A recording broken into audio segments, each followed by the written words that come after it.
Hi, Kaden and Ezra. Okay, today in social studies, we're going to be learning about the Underground Railroad.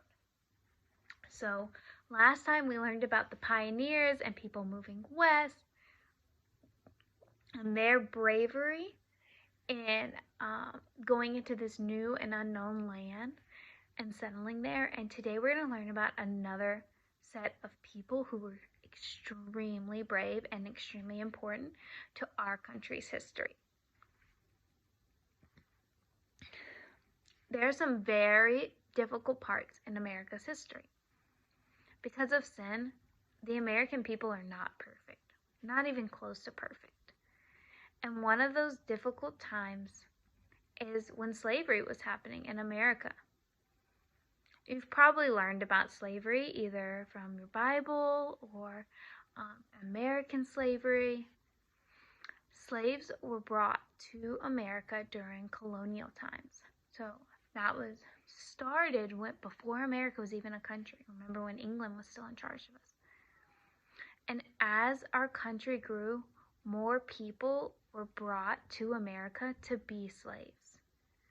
Many Americans who valued their own freedom disagreed with slavery, and some spoke out against slavery.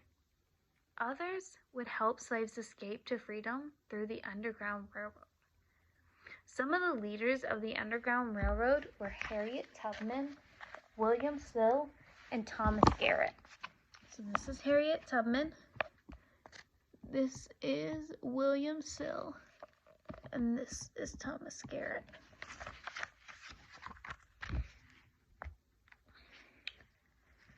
The Underground Railroad was not really a railroad, and it wasn't under the ground. But it was a secret way that many Americans helped slaves escape to freedom. It was probably called a railroad because each safe house along the way to freedom was called a station. And the people that lived there were called station masters. The people that helped slaves get from one station to the next were called conductors. Since most of the slavery was happening in the southern states, the Underground Railroad was a journey north, all the way to Canada.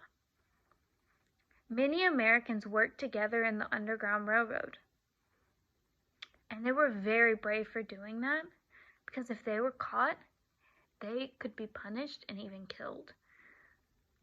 One of the people who helped in the Underground Railroad was an escaped slave named Harriet Tubman. She and others helped many slaves safely escape to freedom.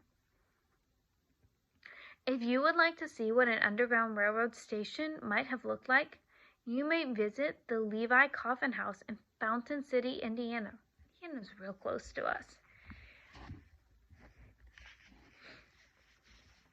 Because of the deep longing those in slavery felt for their freedom, many of their songs were a way of crying out to God for help and comfort. These songs are called spirituals, and they tell about God and His love, and they are enjoyed by many Americans today. One of those is called Swing Low, Sweet Chariot. As Americans were moving westward and more states were being added to the United States, trouble began to break out. The people in the northern states and the people in the southern states began arguing with each other. Many people in the South believed that each state had the right to make its own laws about slavery and other things. And some of the southern states began talking about separating from the United States and forming their own country. But the North insisted that no state should be allowed to leave. And many were upset about slavery in the South. What would happen now? Our country needed a great leader. On February 12th, in 1809, a boy was born in a one-room log cabin in Kentucky. His parents were poor farmers. Young Abraham Lincoln was kept so busy on the farm that he was not able to go to school much. Instead, he learned all that he could by reading books. And as he grew older, he worked at different jobs. He was a storekeeper and then a postmaster, and later he taught himself law and became a lawyer. Because he was known for being an honest man, people called him Honest Abe. They knew that they could trust him. Finally, after serving in Congress for a while, Abraham Lincoln decided to run for president of the United States. He thought that our country must remain one great nation or it would become weak. And he was elected president in 1860. Abraham Lincoln knew that the arguments between the North and the South were hurting America. He also felt that America could not be strong if not everyone could have freedom. Although he tried very hard to stop the arguing, fighting broke out, and a very sad time followed when our country fought the Civil War. The northern states fought against the southern states. Sometimes this war is also called the War Between the States. American soldiers fought on both sides of the war. The South fought for states' rights. The North fought to keep our country together. But in the end, the North won, and the United States remained one nation, and slavery was outlawed. So they went to war because the southern states, they wanted to keep slaves and wanted to be able to make their own laws. And the North said, we can't be a free country if we're keeping slaves. That's not right. Not everybody is free then. So the North won and slavery was outlawed. President Lincoln had kept the country together, and he made plans to help the people of our country to become friends again. Only 5 days after the war was over, President Lincoln took his wife to see a play, and a terrible thing happened there. An actor sneaked into the theater box where our president sat and shot him.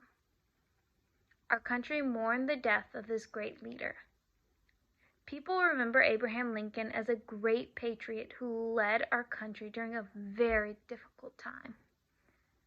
To honor Abraham Lincoln, many towns, schools, and roads have been named after him as a memorial to him.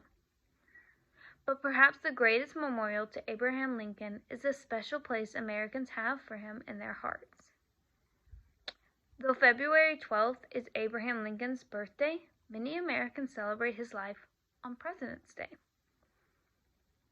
If you were to visit our nation's capital in Washington, D.C., you would be able to see the Lincoln Memorial. It looks like this. There's a giant statue of Abraham Lincoln there. It's pretty cool. Each year, on the last Monday in May, Americans honor those who have died while protecting our country's freedom in war. Many Americans decorate graves with beautiful flowers. Let's learn about the very first Decoration Day. 3 years after the Civil War, beautiful Mayflowers were blooming in the South. And on May 30th, a group of ladies from the South picked many beautiful flowers and they decorated the graves of the soldiers who had died in the war. Some Northern soldiers had been buried in the South. These kind Southern ladies also decorated their graves. They decorated everybody's grave who died in the Civil War. The hearts of the Northern people were touched. In the years to come,